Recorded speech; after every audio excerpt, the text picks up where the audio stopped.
Now we'll take a look at the front page of the national dailies, and as usual, we'll start with the Daily Trust newspaper. The major story here is saying petrol scarcity worsens nationwide. The depots have run out of stock. That's according to marketers.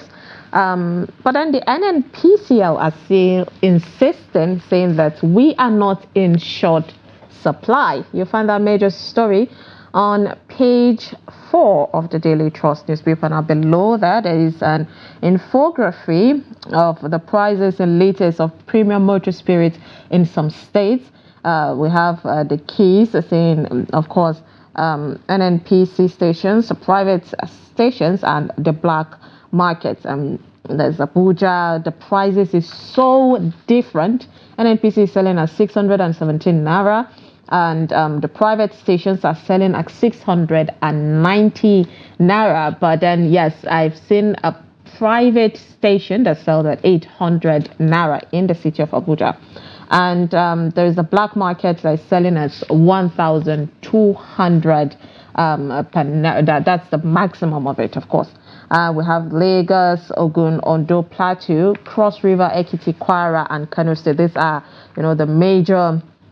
the major cities in the country that are facing this fuel scarcity. Now, if you want the details, of course, you find all of that on page 4. Below the infography, we have how prices of rice, meat, gari rose in March. That's according to the NBS. Shareholders approved Zenith Bank's holdco structure. Insurgency, Zulum pushes for return of Malam Fatori residents. Man kills wife in Ekiti over alleged infidelity. Below the headlines of the Daily Trust newspaper, we have meningitis kills 85 persons in Yobe State. War on Gaza, OIC, 6 Arab countries seek sanctions against Israel. Well, finally, 19 burned to death in Kogi auto crash. A really sad situation there. Now, these are some of the stories that you'd find on the Daily Trust newspaper. Now let's quickly move and take a look at the Daily Independence this morning. At the top of the page it says Zenith Bank poised for growth as shareholders hold core structure. Sarab sues NNPC to account for the $2.4 billion, 164 billion naira oil revenues. And the major story here says that Nigeria would have gone bankrupt without subsidy cuts. That's according to the president. Says government prepares for turbulence of subsidy cut and naira float. Secures $600 million seaport infrastructure deal and woes Samsung. Senate worried over naira depreciation, insists the stakeholders must come together to rescue currency. APC kicks as PDP clears all 33 council seats in Oyo local government poll. The state police will worsen security situation. That's according to Suswam. Ondo Guba either to a supporter shot dead by unknown gunmen. 19 burned to death in Kogi auto crash. The shareholders approve Nigerian breweries 600 billion naira capital raising plan. And Rivers crisis, the local government chairman asks court to order state IGP and others to secure them. There's Ganduje's probe. Kano Commission holds inaugural sitting today. And these are the stories that you'd find on the Daily Independent. Now quickly to the Punch. Major story saying petrol scarcity. Fuel crisis worsens as depots divert the PMS to Abuja. NNPC rations supply to depots, orders operators to prioritize loading to Abuja. Queue spread in Lagos, Ogun, others and station raise pump prices as black market thrives. At the top of the Punch, of course, mass that it says removing fuel scarcity saved Nigerian from bankruptcy. That's according to the president. Naira rebounds to 1,275 naira per dollar at the parallel market. That's a good news at least. At Denuga at 7-1, jack of all trade, master of none. Below the pictorial there of the queues, in the major cities in the country, we have man accused of cement theft jumps into Lagos lagoon and dies. Now, this is the fear of the poverty that is going on in the country.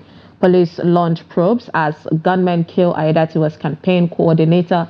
Abiodun orders resident evacuation after Ogun gas explosion. And then right now, let's move on to, of course, dissecting and discussing the front page of the national dailies. We have with us, joining us, Suleiman Obagaya, the former editor of the Nigerian Guild of Editors. That will definitely, of course, dissect the situation. Good morning. It's good to have you with us, as usual. Thank you for having me. As usual, yeah, you are right. Good morning. All right. So let's talk about the fuel scarcity. I mean, you are in the city of Abuja, and sometimes you even travel to, some of these major cities, and you've seen the scarcity. Sokoto is one place that I know you go to, and there have been a complaint from people there complaining about how they even buy fuel at the rate of 2,000 naira per liter.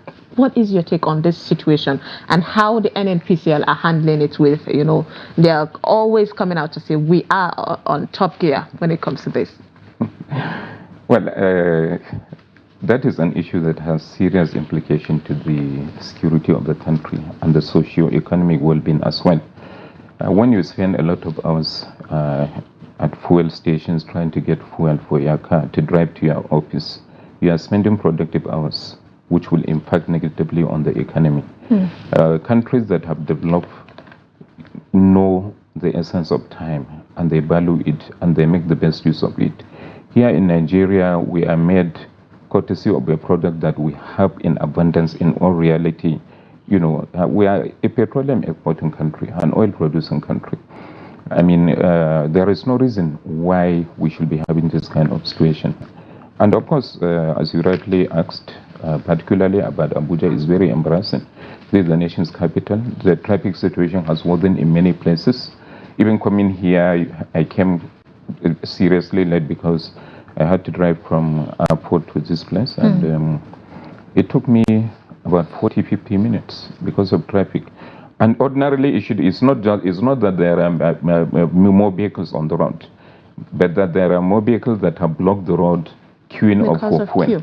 So it is so sad, honestly. It has very serious implication, and government needs to address it beyond the rhetoric coming from the NNPC. I mean, speaking of rhetoric comment, even as it is, there are a lot of filling stations owned by the NNPC that is not, giving out fuel. So right now, people are a bit confused on why NNPC is saying there is no problem here. We don't see any problem. It's just like saying Nigerians are just seeing something that is not. What is your take on this particular situation? Like, how do you think that this can, clear up every clarity when it comes to this issue? Because NNPC do you feel like they're hiding something? Do you feel like they're not being transparent to Nigerians? Honestly, they are not being transparent, but there is a reason. It's like the insurgency, the terrorism, war against terrorism that is taking place. At times, the security services dish out figures that are not in tandem with reality. In the case of, in this particular case of NNPC giving us hope, it is to postpone a situation where the price of the commodity will skyrocket beyond the reach of even the average person. So that is why they always try to give hope. But the reality is that we are in trouble. Obviously, because of the example you just cited, that even NNPC outlets, most NNPC outlets do not dispense fuel. And when they do not dispense, so how do they tell us that we have nothing to fear? So it's just a psychological thing to give hope or to keep hope alive, that this commodity is very much available. And one other thing is, I think the marketers are doing this almost deliberately, because they keep complaining about the fact that the landing cost of petrol is over 1,000 naira, and that the price should be adjusted, or they should be allowed to fix any price they want. And the government is being very careful, because these are the kind of things that impact on everything, all aspects of the economy. So government cannot just allow them to do as they want. In this particular case, they can't allow market forces to determine the price. So, government has other considerations. Their consideration, the marketers, is just profitability. But government has security, it has socio-economic well-being, it has so many other factors to consider. So these are the issues. A really sad situation there. Another, allegations coming out about the fuel scarcity is saying that the NNPC ratio supply to depots and others operation prioritizing Abuja. Saying that even the one that is being in the country is being pushed only to the city of Abuja. What is your take on that situation? Do you think it's all because it's the nation's capital, or is there a particular reason? Yeah, that should be the obvious reason, and I don't think it is wrong, because you see, this is a place where most people, most investors come in to discuss business with Nigeria, land, and it's in Abuja that they stay. And Abuja is the city that gives them the first impression about Nigeria. It is hugely embarrassing that we are having fuel queues in practically every street where a petrol station is located. So I don't think there is any problem with that. And in any case, Abuja is fully representative of Nigeria. So you can't say Abuja is being supplied to the detriment of my own state. I am from Kano. Kano is fully represented in Abuja. Somebody from Zamfara, somebody from Lagos, Port Harcourt, and the rest. Every segment of the Nigerian society is fully represented in Abuja. So it is better we address the issue from here. I mean, after clearing Abuja, then of course we can look at other states like Kano, like Lagos, like Rivers, and the rest. Yeah, something really needs to be done on this, and quickly. But let's move on from the fuel and into something else that is a basic necessity also. Talking about the prices of rice, meat, gari that rose in March. I mean, before... there was a bit of hope saying, okay, at least the prices have started reducing. We saw how some northern states, were saying that there was a large number, about 10,000 naira even been removed from a bag of rice. But then right now, there's also another NBS report saying that it has risen again.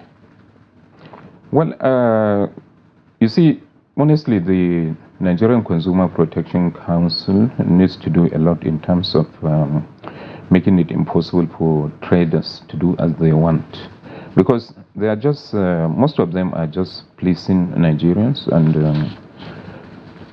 they feel there is nothing we can do. I understand that some of them will sit down in a meeting early in the morning and fix the price of various commodities that are in need.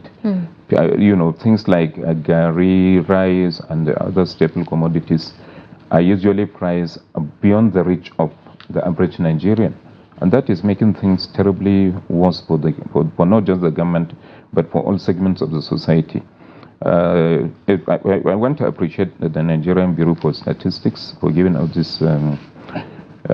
these particular figures, but government also needs to do more in terms of making sure things do not deteriorate to this kind of level where prices are just fixed by profiteers, by marketers that are just after profit making. Yeah. I mean, speaking on, the government needs to do some things. Let's go back a bit to the matter of petroleum. I mean, the president has emphasized that removing the fuel subsidy is something that is really important. If not, the country would have a run into bankruptcy at this point, even though a lot of Nigerians agree, but then because of the impact on the economy, they are, pushing back, saying we don't really feel the impact. And then there's still the government is still paying some kind of subsidy, and that is why, of course, there's this scarcity, because there's a bit of back coming and going between the government and the manufacturers, and of course the marketers. There is that fear, and that is what is pushing us into this. Do you think, again, with everything going on, that was a wrong move? Or, not basically saying the subsidy should be in place, but then at least it should have been after there was a lot of conversations and planning. Yeah, you really have said it all. It should have been after a lot of planning. It shouldn't have been rushed the way the president mistakenly did. On the day of your inauguration, he's even admitted that the removal of fuel subsidy was not part of the inaugural speech that he read out on May 29 last year. But he ended up, saying it, and of course, it became a policy statement. From that day, we started suffering, and that suffering has not subsided. It has continued. Things have continued to go from bad to worse. So government really should have done a lot of planning, should have provided a lot of palliatives. These palliatives things that we keep seeing, but the real palliatives should have been in terms of transportation and other logistical demands of the society, not just the foodstuff that have been dished out and people getting killed while queuing up to get them. It's like a stampede and other things. Really sad. All right, quickly, let's get your take on the war on Gaza, where finally Arab countries seek sanctions against Israel. Well, I always believe there is, in the adage, that there is no basis in overstretching an argument. For me, of course, the aggressor in this case, unfortunately, could be said to be Hamas, which attacked Israel in October. But Israel has taken more than enough revenge. More than 30,000 broken women. A lot of war rules. Exactly. Every rule that is known, war rule, the Geneva Convention, every other thing has been broken by Israel. And it's time, honestly, for Israel to really put a stop to this, realizing that they are killing especially women and children. The Geneva Convention is explicit about the fact that women and children must be saved during war. But the larger casualty of the over 30,000 people that have been killed so far are women and children. You shed tears watching small children being stabbed to death. That is for those that have not been bombed out of existence. I usually don't even like tuning to TV channels that show, those kind of things. Because honestly, it moves you to tears. It breaks one's heart. Indeed. So it's quite really very sad that Israel has been allowed to continue to do as it wants. And the American government, a government that I really appreciate and cherish, has a lot of responsibility to ensure Israel stops this genocide, so to say. Indeed. All right. With that, of course, we have to put an end to this. Thank you so much for coming and sharing your thoughts on the front page. Thank you so and much. of course, we'll get to have you next week, Monday, again to dissect. Yeah. Hopefully, next week would be more sweet news, amazing news. Okay, well, we hope so. We can only hope so. We can only hope so. I appreciate your time, Suleiman Obagaya, for joining us. It's my pleasure being with you. Of course. And with that, we have come to the end of Daybreak on Trust Television. Appreciate you for staying with us. Please do stick around. At the top of the hour, Emmanuel Fashion, we will bring you 360 Sport. I am Sumaya Abubakar. Do have a lovely day.